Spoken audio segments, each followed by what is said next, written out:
Hey viewers, welcome back to my channel Shri world. मेरा नाम Beauty है। मैंने फर्स्ट अटेम्प्ट में सीटेट क्वालिफाई किया है। करेंटली मैं सभी टीचिंग एग्जाम्स की प्रिपरेशन करती हूँ और मैं अपनी प्रिपरेशन जर्नी यूट्यूब पर शेयर करती हूँ।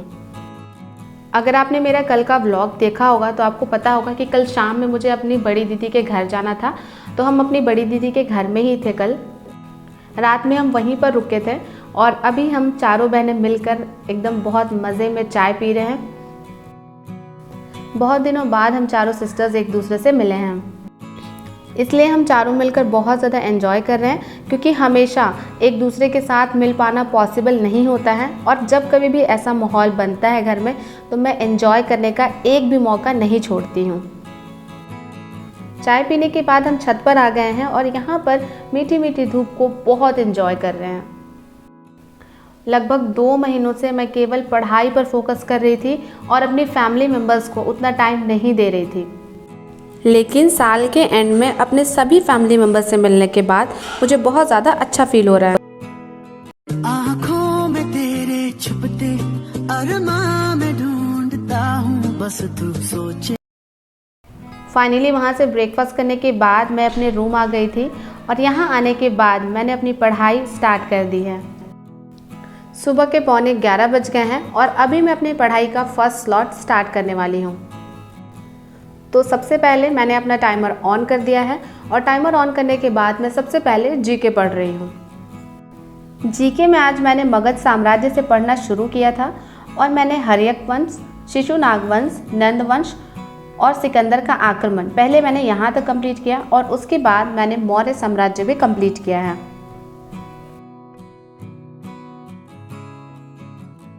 One hour later.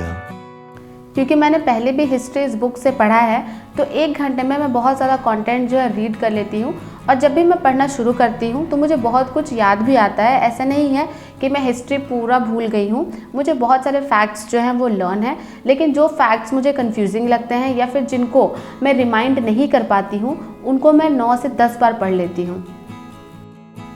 कल का मेरा जीके का टारगेट ये रहेगा कि मैं शुरू से लेकर लास्ट तक मौर्य साम्राज्य तक पहले रिवाइज करूँगी और रिवीजन करने के बाद अगर मेरा मन करेगा तब मैं मौर्य उत्तरकाल भी पढ़ूँगी। हिस्ट्री पढ़ने के बाद अब मैं सीडीपी पढ़ने जा रही हूँ। सीडीपी में ये हिमांशी मैम की एक बुक है, इसे मेरी बहन ने सीटेट के लिए परचेज़ किया था। क्योंकि मैंने सीडीपी बहुत बार अपनी कॉपी से पढ़ लिया है तो अब मैं सोच रही हूँ कि मैं इस बुक को भी एक बार रीड कर लेती हूँ। एक्चुअली मैं देखना चाहती थी कि इसमें कुछ अलग कंटेंट है क्या या फिर कुछ एक्स्ट्रा भी मैम ने इसमें बताया है, तो इसलिए मैंने सोचा था कि मैं इस बुक को एक बार पढ़ के पूरे अच्छे से कंप्लीट कर लूँगी। 2 hours later. पर इसे रीड करने के बाद पता चला कि इसमें कुछ ऐसा बहुत ज़्यादा न्यू नहीं दिया हुआ था। जो हिमांशी मैम क्लास में बताती हैं उसका एग्जैक्ट नोट्स जो है इस बुक में दिया हुआ है। तो अगर आप भी सीडीपी की एकदम सीक्वेंस में नोट्स चाहते हैं तो आप इस बुक को परचेज़ कर लीजिए। मैंने जो अपनी कॉपी में लिखा है और इस बुक का कंटेंट लगभग सेम है। यहाँ तक कि मैंने जिस ऑर्डर में अपने नोट्स बनाए हैं उसी ऑर्डर में इस बुक का कंटेंट भी दिया हुआ है। तो मुझे ऐसा लगता है कि हिमांशी मैम इसी बुक के अकॉर्डिंग अपने क्लास में पढ़ाती होंगी। इस बुक से आज मैंने टोटल 3 चैप्टर्स रीड कर लिए हैं और इस तरह से मैंने लगभग 3 घंटे की पढ़ाई पूरी कर ली है। और इसके बाद मैं 1 घंटे का रेस्ट करूँगी। रेस्ट नहीं, मैं 1 घंटे थोड़े अपनी फैमिली के साथ टाइम स्पेंड करूँगी और उसके बाद दोबारा पढ़ाई करने बैठ जाऊँगी। हमारे साथ ऐसा ही होता है कि जब हम बहुत ज़्यादा फ्लो में पढ़ रहे होते हैं और बीच में कभी कोई फैमिली गैदरिंग हो जाती है या फिर कभी फ्रेंड्स के साथ मिलना हो जाता है तो हमें ऐसा लगता है कि हमारा बहुत ज़्यादा टाइम वेस्ट हो रहा है और हमारा ध्यान हमेशा इस बात में रहता है कि हम कैसे अपने टाइम को सेव करें। और इस चक्कर में क्या होता है कि ना तो हम अपने फैमिली के साथ एंजॉय कर पाते हैं और ना ही हम पढ़ाई कर पाते हैं, तो दोनों चीज़ें हमारे हाथ से चली जाती हैं। मैं ऐसा नहीं करती हूँ। जब भी मुझे ऐसा मौका मिलता है कि मैं अपने फैमिली से मिलूँ, उनके साथ टाइम स्पेंड करूँ, तो मैं अपना पूरा फोकस अपनी फैमिली पर लगाती हूँ। जैसे आज जो मेरा फर्स्ट हाफ था वो पूरा जो है चला गया था, उसमें मैंने 1 भी घंटे की पढ़ाई नहीं की थी, लेकिन मैंने अपने दिमाग को परेशान नहीं किया ये सोच कर कि आज तो मेरा टाइम वेस्ट हो गया, आज तो मैंने पढ़ाई नहीं की। मैं बहुत इजी लेती हूँ इन सब चीज़ों को। मैंने सोचा कि अभी जो बचा हुआ टाइम है उसमें मैं कितना आउटपुट निकाल सकती हूँ, उसमें मैं कितनी पढ़ाई कर सकती हूँ, मैंने इस पर फोकस किया। और यही मैं आपसे भी कहती हूँ कि कभी आपके साथ भी ऐसी सिचुएशंस आती हैं तो हम क्या करते हैं कि हम अपना टाइम पूरे दिन का वेस्ट कर देते हैं, पर हमें ऐसा नहीं करना है। जब भी हमें ऐसा लगे कि हमारा कुछ टाइम जो है वेस्ट हो गया है, हमारा ध्यान जो है उस पर नहीं होना चाहिए, हमारा ध्यान इस पर होना चाहिए कि हम अब अपने टाइम को कितना यूज़ कर सकते हैं।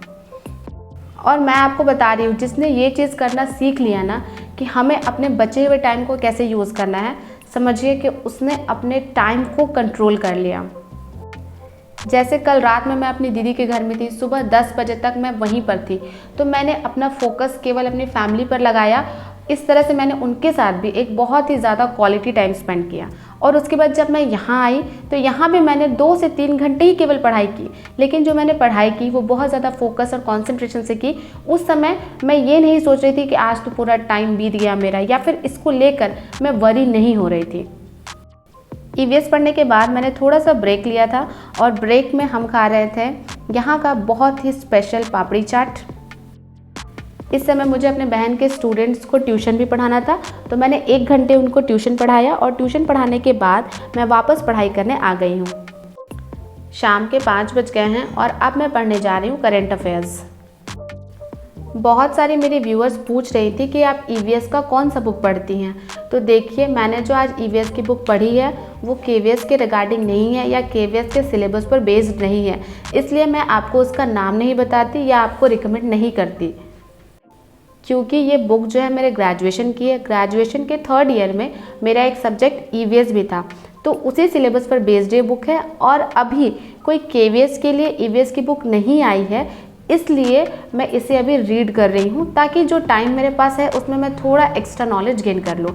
लेकिन जिस दिन भी केवीएस के रिगार्डिंग कोई ईवीएस की बुक आएगी मैं आपको ज़रूर बताऊँगी, क्योंकि केवीएस का एग्ज़ाम पैटर्न कम्प्लीटली चेंज हो गया है, तो अभी कोई बुक्स मार्केट में अवेलेबल नहीं है। अगर आपको कोई बुक्स मिलती भी हैं तो वो ओल्ड एग्ज़ाम पैटर्न पर बेस्ड है। करंट अफेयर्स लिखते लिखते बहुत ज़्यादा टाइम लग जाता है, क्योंकि अगर आप एक दिन के करंट अफेयर्स लिखते हैं तो आपको लगभग लिखने में उसे 1 से 1.5 घंटा लग जाता है। तो अभी मेरा करंट अफेयर्स का सेशन कंप्लीट नहीं हुआ था, लेकिन मेरी बहन का एक और स्टूडेंट मेरे से ट्यूशन पढ़ने आ गया था, इसलिए मैंने थोड़ी देर के लिए अपना टाइमर ऑफ कर दिया था, क्योंकि मुझे करंट अफेयर्स का सेशन आज कंप्लीट करना ही था और मुझे इसमें ज़्यादा कुछ लिखना भी नहीं था। बस आधे घंटे का सेशन मेरा और बचा हुआ था, तो मैंने सोचा कि मैं इसे कुछ वर्क दे देती हूँ और हाफ आवर में अपनी पढ़ाई कर लेती हूँ।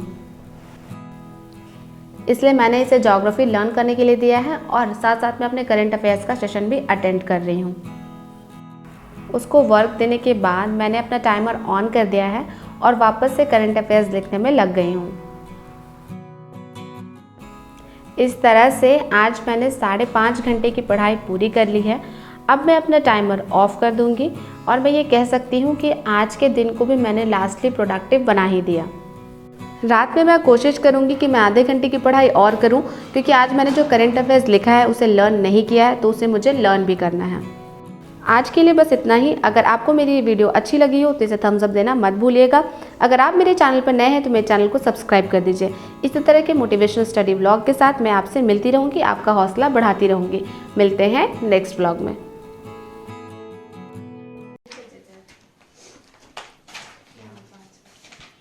बंद कर लिया पूरा।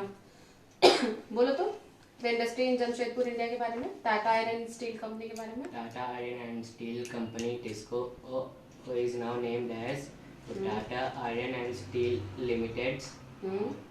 It was located in 1907 in Sakshi.